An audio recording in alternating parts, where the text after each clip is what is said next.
यार कहीं देखला हो यार हमरा बलम बहुरा के।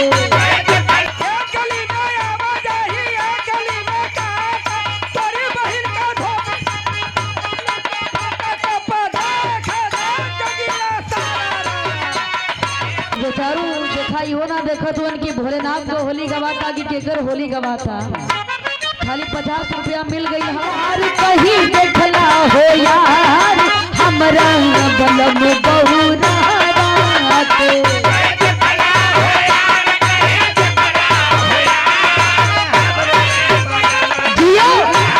कहीं देखला हो यार कहीं देखला हो यार हमरा बलम बहुरा के।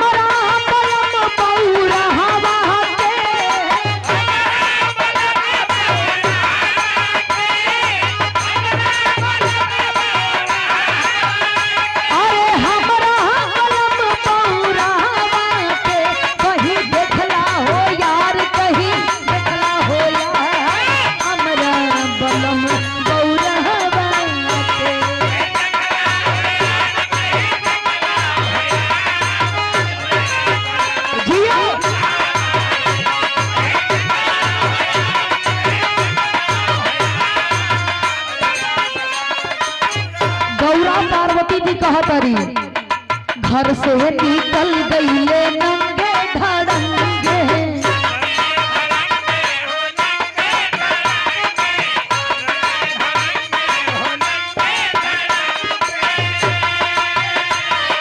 केहू के ले गईले ना अपने संगे।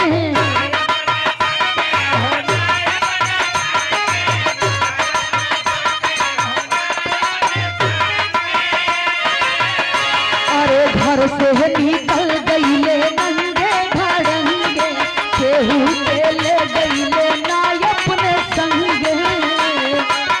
वो जटा गंगा के धार जटा गंगा के धार हमरा बलम बहुरा के।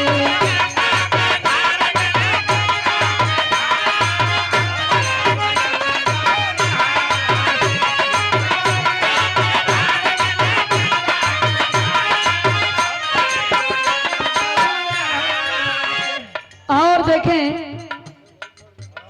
आई थोड़ा सा आई ना मंचवा पे आई ए सम्मान मिला।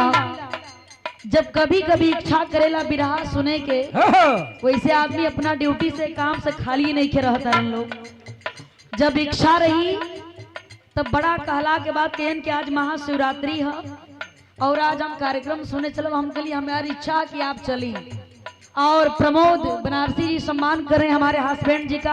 आप लोग जोरदार ताली बजा। और आप लोगों ने बता दी कि शादी हमारे ऐसा फैमिली में भइल बा कि यदि आप लोग घर में चल रही हम तो खाली भजन से शुरुआत हुई भजन से समापन हुई। भोजपुरी गाना तो घर में कबो बजेला नहीं।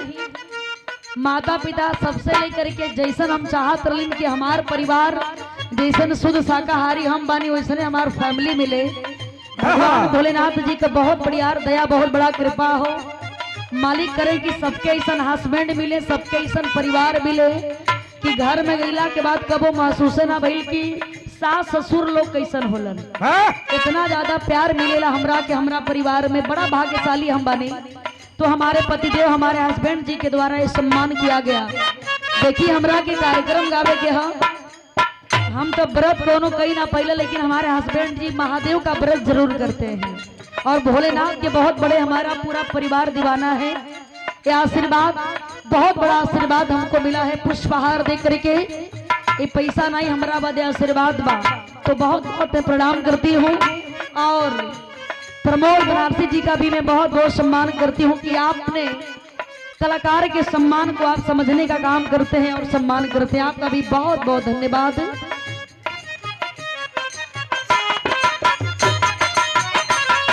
लेकिन भाव पर भोलेनाथ के घर से निकल गईले नंगे धड़ंगे।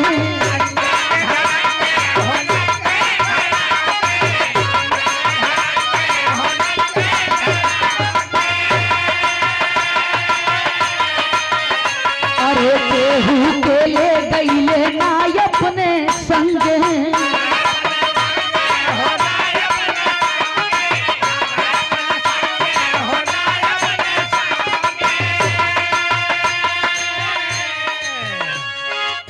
गईले नंगे धड़ंगे।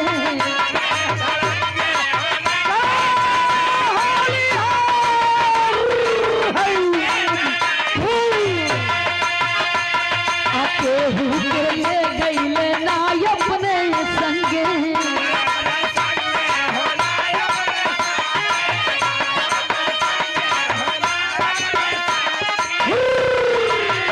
जटा गंगा के धार जटा गंगा के धार हमरा बनम गौरा बनत।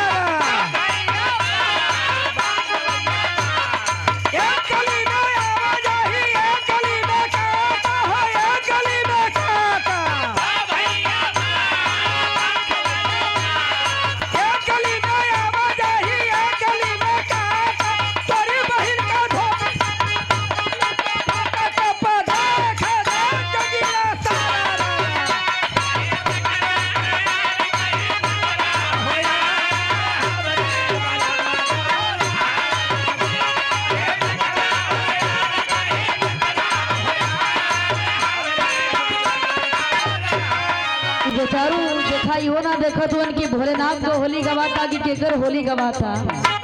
खाली 50 रुपया मिल गई है। वैसे हमारे हस्बैंड जी बहुत ज्यादा पढ़े लिखे हैं, जो सॉफ्टवेयर इंजीनियर हैं। पूरा परिवार बहुत शिक्षित बा, लेकिन भाई इनकर सब दीवाना रहेला काहे से बात ही बढ़िया बढ़िया कबो कबो बोले बा। क्या बात है। अवध बिहारी पांडे जी बारे बाबा जी की ओर से फिर सम्मान मिला 70 रुपया। बहुत बहुत मैं स्वागत सम्मान करती हूँ, बहुत बहुत धन्यवाद प्रणाम बा। लेकिन देखा अब तो भगवान भोलेनाथ को होली हो